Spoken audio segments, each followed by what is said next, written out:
Oh. On dirait qu'il pleut. Quelques gouttes.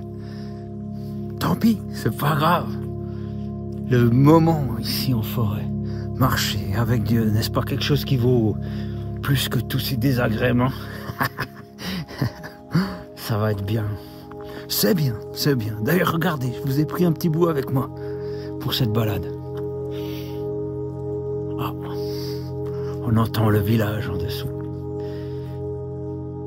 J'ai eu une conversation avec un pote, un frère dans la foi, qui est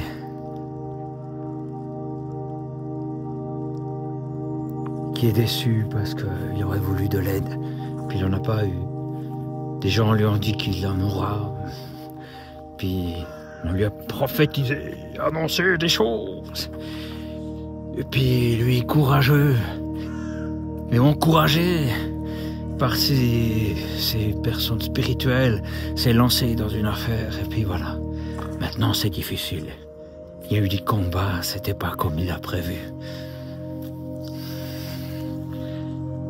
Puis il me dit, ah, je suis déçu.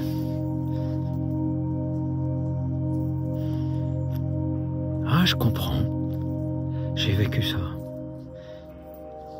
Mais, vous savez, ceux qui sont à blâmer, c'est pas ceux qui ont trahi, c'est nous. Parce que voilà, il faut avoir une autre attitude.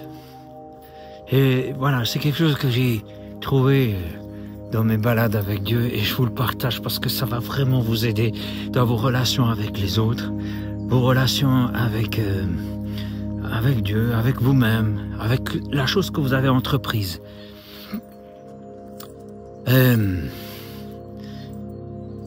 Quand quelqu'un vous dit des encouragements et tout ça, et il vous dit qu'il va vous aider, eh ben, ne mettez pas d'espoir en lui. Que votre espoir, votre cœur, ce soit Dieu. Et vous dites à Dieu, c'est une prière qui a des conséquences, mais dites à Dieu, je vais là parce que c'est toi qui me le demandes. Et si cette personne, je ne peux pas m'appuyer dessus parce qu'elle est comme un roseau qui casse et qui perce la main, c'est pas grave parce que c'est sur toi que je m'appuie.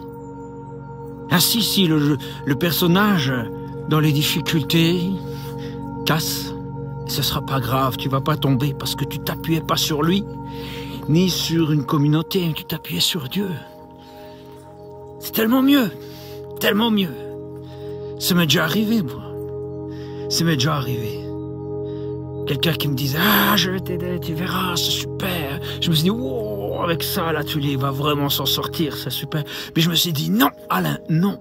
Je me suis interdit à moi-même, non, c'est l'Éternel ton appui. C'est lui le rocher des siècles. C'est pas tel projet. Même cet homme de Dieu qui m'a appelé, qui était un homme reconnu, connu, etc. dit non, c'est pas lui. C'est l'Éternel mon secours. Et j'ai bien fait. Parce que cet homme-là ne m'a pas aidé. Mais Dieu m'a aidé. Je suis toujours là. Je suis toujours pas...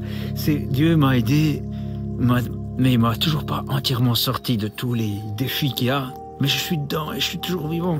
Je suis toujours debout. Je suis toujours en train de suivre le chemin qu'il m'a montré. Alors, voilà.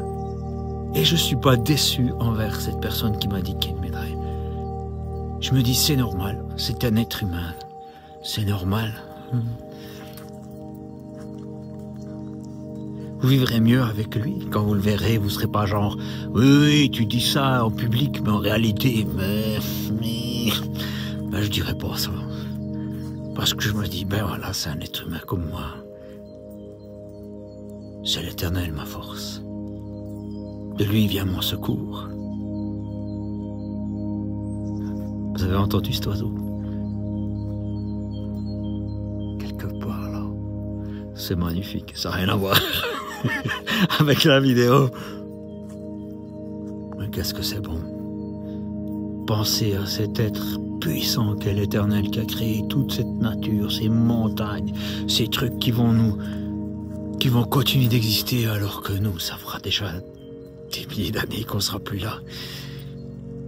Et qui existait déjà des milliers d'années avant nous. C'est l'Éternel, notre rocher. C'est en lui notre espoir.